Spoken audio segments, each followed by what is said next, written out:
Assalamualaikum warahmatullahi wabarakatuh. Perkenalkan, nama saya Rivaldi Rizkita Junior. Assalamualaikum warahmatullahi wabarakatuh. Perkenalkan, nama saya Repanza Maulana Ferdian. Perkenalkan, nama saya Sarkandana, kelas 10 IPA 5. Assalamualaikum warahmatullahi wabarakatuh. Saya Rahmat Ramdhani.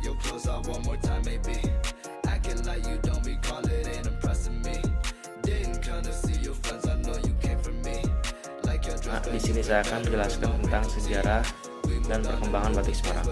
Sejarah batik Semarang. Batik Semarang diproduksi oleh para pengrajin di kampung Batik, Kelurahan Bubakan, Kecamatan Mijen, Semarang.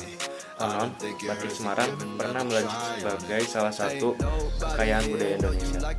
Namun saat itu banyak pengrajinnya yang hijrah ke Klaten, Solo, dan daerah di sekitar. Dan karena itu para pengrajin batik Semarang sekarang sangat sedikit. Sekarang ini hanya ada 4 pengrajin batik Semarang di kampung batik Semarang. Masing-masing tempat hanya memiliki 10 karyawan dan bahkan ada yang hanya memiliki 5 karyawan saja. Secara keseluruhan ada sekitar 20 pengrajin batik Semarang dengan sekitar 600 motif batik yang sudah dikembangkan. Pada umumnya, batik Semarang hanya berwarna dasar oranye kemerahan karena mendapat pengaruh dari budaya Cina dan Eropa. Motif dasar batik Semarang banyak dipengaruhi budaya Cina, bahkan banyak menampilkan motif fauna yang lebih menonjol daripada flora seperti merak, kupu-kupu, cendrawasih, dan ada juga yang berupa motif ikon kota Semarang. Perkembangan batik Semarang. Pada awal perkembangan, motif batik Semarang belum mencerminkan ciri khas seperti batik-batik yang berkembang di daerah lain.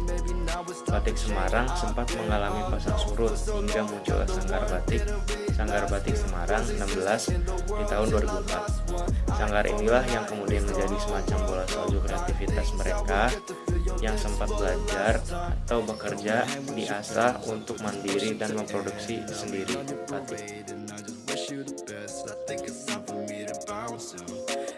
Nah, di sini saya akan memberitahu corak atau motif batik Semarang. Corak atau motif batik Semarang terbagi menjadi 4. Yang pertama, motif batik Semarang Lawang Sewu. Yang kedua, motif batik Semarang Asam Tugu Semarang. Yang ketiga, motif batik Semarang Warak Ngendog. Yang keempat, motif batik Semarang Asam Arang. D. Alat dan bahan pembuatan batik Semarang. Alat dan bahan pembuatan batik Semarang terbagi menjadi 6. Yang pertama, kain mori, biasanya terbuat dari kain sutra atau katun.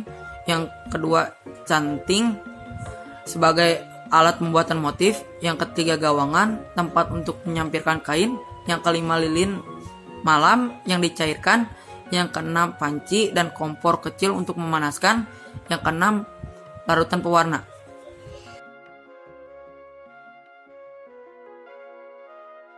Saya akan menjelaskan langkah-langkah pembuatan batik Semarang. Pertama, langkah pertama adalah membuat desain batik yang biasa disebut ngolani dalam penentuan motif. Biasanya orang memiliki selera berbeda-beda motif desain atau motif yang dapat menggunakan pensil. Setelah selesai melakukan ngolani, langkah kedua adalah melukis dengan lilin malah menggunakan canting. Dibandingi atau dicantingi dengan mengikuti pola tersebut. Tahap selanjutnya menutupi dengan lilin malam bagian-bagian yang akan tetap berwarna putih, tidak berwarna, canting untuk bagian halus atau kuas untuk bagian berukuran besar. Tujuannya adalah supaya saat mencelupkan bahan ke dalam larutan pewarna, bagian diberi lapisan lilin tidak terkena. Tahap berikutnya, proses pewarnaan. Pertama, pada bagian yang tidak tertutup oleh lilin dengan mencelupkan kain tersebut pada warna tertentu. Setelah dicelupkan, kain tersebut dijemur dan dikeringkan. Setelah kering, kembali melakukan proses pembantikan yang melukis dengan lilin malah menggunakan canting untuk menutup bagian yang akan tetap dipertahankan pada pewarna yang pertama. Kemudian dilanjutkan dengan proses pencelupan yang warna yang kedua. Cara meletakkan proses berikutnya menghilangkan lilin malam dari kain tersebut dengan cara meletakkan kain tersebut dengan air panas atau tungku. Setelah kain bersih dari lilin dan kering, dapat dilakukan kembali proses pembatikan dengan penutupan lilin menggunakan alat canting untuk menahan warna pertama dan kedua. Proses pembuatan dan menutup lilin malam dapat dilakukan berulang kali sesuai dengan banyaknya warna dan kompleksitas motif yang diinginkan. Proses selanjutnya adalah melorot, di mana kain yang telah berubah warna disebut air panas. Tujuannya adalah untuk menghilangkan lapisan lilin sehingga motif telah digambar sebelumnya terlihat jelas. Tidak perlu khawatir, pencelupan ini tidak akan membuat motif yang telah digambar terkena warna karena bagian atas kain tersebut masih diselimuti lapisan tipis. Lilin tidak sepenuhnya luntur. Setelah selesai, maka batik tersebut telah siap untuk digunakan. Proses terakhir adalah mencuci kain batik tersebut dan kemudian mengeringkannya dengan menjemurnya sebelum dapat digunakan dan dipakai.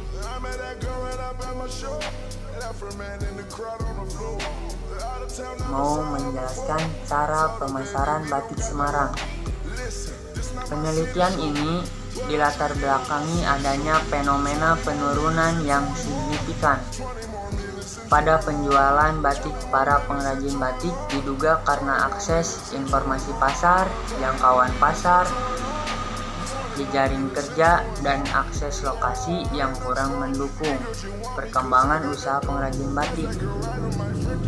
Fenomena lain yang lebih serius adalah warga kota Semarang yang masih belum banyak yang mengenai produksi batik di kampung batik kota Semarang. Metode ini yang digunakan yaitu internal dan eksternal.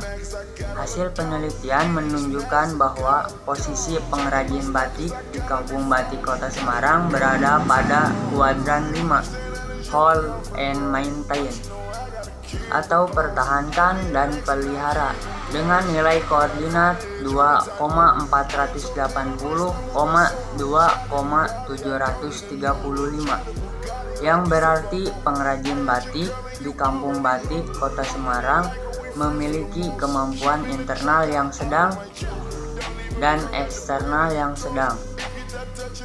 Adapun 3 prioritas strategi tertinggi batik Semarang juga banyak mengambil gambar flora dan fauna seperti bunga, burung merak, harimau. Selain itu, batik khas ibu kota Provinsi Jawa Tengah ini juga banyak menampilkan gambar bangunan yang menjadi simbol Semarang seperti Tugu Muda.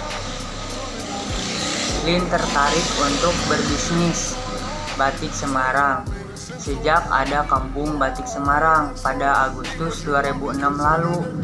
Selain itu, mencukupi kebutuhan ekonomi, keinginannya berbisnis batik Semarang juga karena keinginan untuk melestarikan budaya lokal.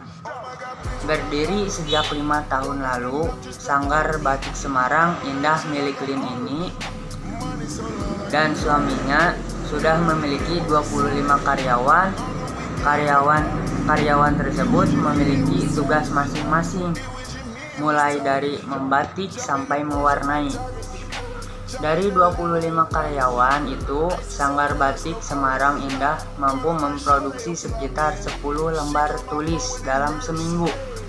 Sedangkan untuk batik cetak mencapai 20 batik sehari.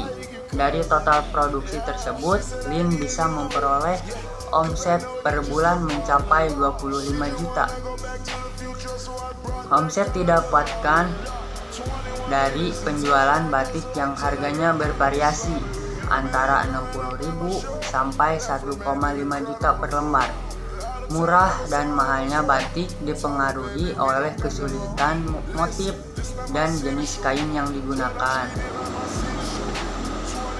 Kesimpulannya, batik Semarang mengunsurkan perlambangan yang berhubungan dengan kepercayaan tertentu. Batik Semarang memiliki bentuk ragam yang ada di lingkungan daerahnya, sebagai dekorasi semata, corak, dan motif. Batik Semarang adalah geometrik, yaitu flora, fauna, dan pewarnaannya juga yang pas. Sekian dari saya. Wassalamualaikum warahmatullahi wabarakatuh.